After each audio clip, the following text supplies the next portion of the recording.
Дорогие сябры, прывітанне. Я рэдка зараз скарыстоўваю такі фармат відэо звароту, але сёння ёсць нагода і ёсць абставіны, якія прымушаюць мяне не пісаць доўгі тэкст, а звярнуцца да вас вот так. Вы ўсе ведаеце, што Мінск пакінула вялікая колькасць людзей, што горад здаецца апусцелым, і калі ты там раз у некалькі месяцаў сустракаеш знаёмага, то вы абдымаецеся і плачаце. Адчуванне, такой адзіноты, самоты. Але это неправда. Насамрэч, гэты горад запоўнены цудоўнымі людзьмі, якім неабыякава, якія не скарыліся. Я б сказала так, яны затаіліся ў чаканні. І амаль кожны дзень мне пытаюцца, як Мікалай, якія ў яго навіны, як ён трымаецца. Я зараз проста хачу адказаць усім разам, тым, хто мяне слухае ці пачуе. Тым больш, што сёння ёсць нагода.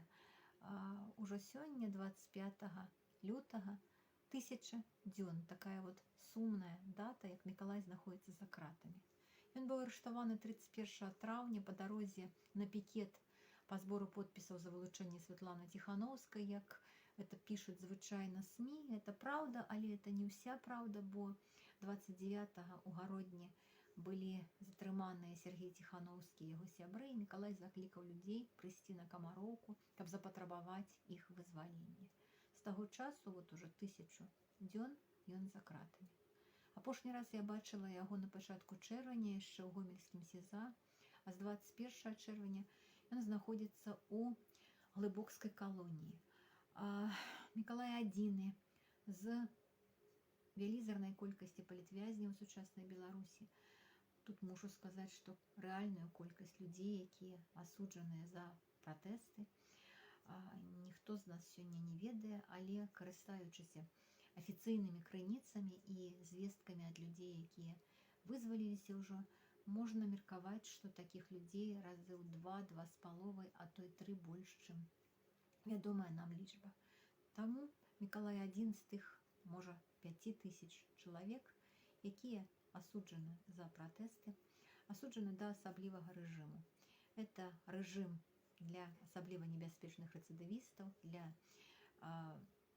тых, каму смяротнае пакаранне заменена на пажыццёвае альбо асуджаных на пажыццёвае. З яго нават не пераводзяць у турму, таму што сама па сабе эта калонія па сутнасці адрозніваецца выключнай жорсткасцю. Да таго ж, у турме чалавека можна трымаць не больш за 3 гады, а ў калоніі асаблівага рэжыма у камеры не менш за траціну прызначанага тэрміну.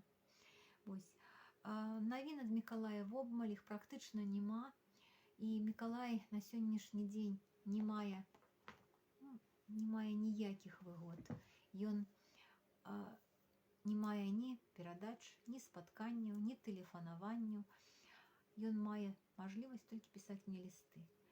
І з гэтых самых лістоў я магу сцвярджаць, што это ўсё той же Мікалай, якога вы ведаеце, што это ўсё той же Мікалай, якога ведаю і кахаю я, што яго дух, як і раней, моцны, што яго жыццялюбства і прага да жыцця абсалютна не памяняліся, што ён заўсёды знойдзе нешта добрае і заўсёды заклікае нас усіх радавацца любым праявам гэтага цудоўнага жыцця.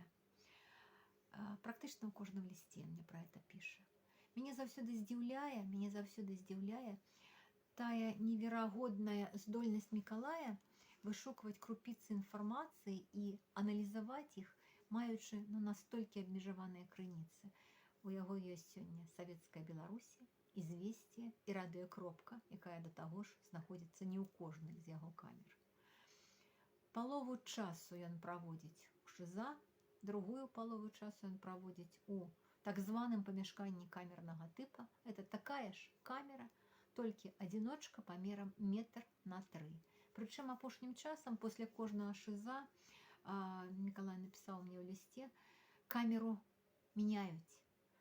Я думаю, что это таксама спосаб уціску і не слабы, таму што у зняволеных, асабліва, которые доўгі час знаходзяцца за кратамі, нейкія дробныя звычкі, нейкія дробныя такія бытавыя дэталі маюць вялікае значэнне. Але ён, як заўсёды, смяецца, кажа, я проста фіксую факты, якія адбываюцца вот вакол мяне.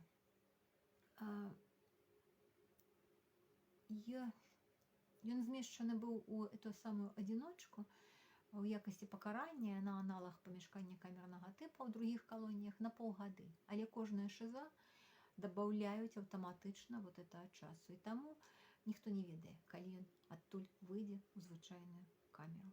На сённяшні дзень з 6 месяцаў 3 ён правёў у шыза. Недавно я ездзіла ў Глыбокае, перад паездкай я падлічыла вядомыя мне пакаранні, і атрымалася, што я налічыла 23 пакаранні, з якіх 9, не менш, чым 9, это было змяшчэнне ў штрафны ізалятар. Але я яшчэ раз скажу, Мікалай не здаецца. Это все той же чалавек, які выбраў служыць Беларусі і зрабіць усё ў сваім жыцці, каб эта краіна стала незалежнай, вольнай і шчаслівай. Што тычыцца мяне, то маё сэрца перапоўнена ўдзячнасцю да вас, мае дарагія сябры, дзе б вы ні знаходзіліся.